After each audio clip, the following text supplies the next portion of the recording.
In this tutorial, we're going to start chapter 6, quadratic equations. So we will be solving a quadratic equation equals 0. The motive behind learning this is we need to know the zeros or the x-intercepts of any quadratic relation, even if we can factor it or not. I'm going to start with the basic quadratic equation, the parent one of them. So x squared. That is the perfect quadratic equation. So let's say x squared minus 4 equal 0. This is a quadratic relation equal to 0. I'm gonna look for the x-intercept for this, or solving this equation equal to 0. Remember, a is 1, b is 0, there is no b. Remember, ax squared bx plus c, so there's no bx. So b is 0. Remember, the approach that I'm gonna do here only applies when b equals 0. So hence I can isolate x squared like we do every time. So as if we add 4 to both sides. So now x squared is gonna be equal to 4. And now I'm gonna take the square root of this because I want to isolate this. Remember, cancel this exponent. The only way to cancel this exponent is to square root both sides. However, before doing that, let's think of this. Something squared equal to 4. What should have been inside here? Then its square would be equal to 4. Definitely it should be 2. So 2 is the correct answer.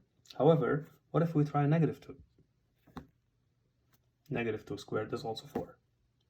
So in this particular case, we have two solutions, 2 and negative 2, because both of them would work, because 2 squared equal 4 and negative 2 squared equal to 4.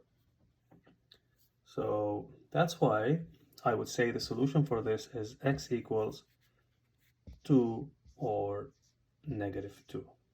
We have two solutions for this equation because both numbers fit. Ideally, when we have a second degree equation, we should have two answers or two x-intercepts. I'm going to show you that tomorrow using a graph during class time. Now, if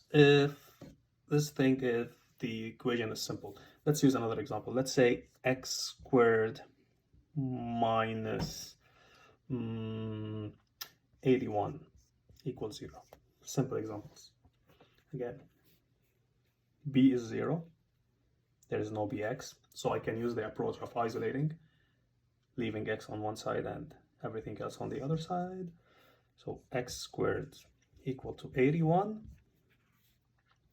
Now I would do like square rooting both sides, but I would keep in mind that what is the square root of 81? It is 9. However, I should not forget that also negative 9 would work, because negative 9 squared also equals 81. So those are two answers for this equation.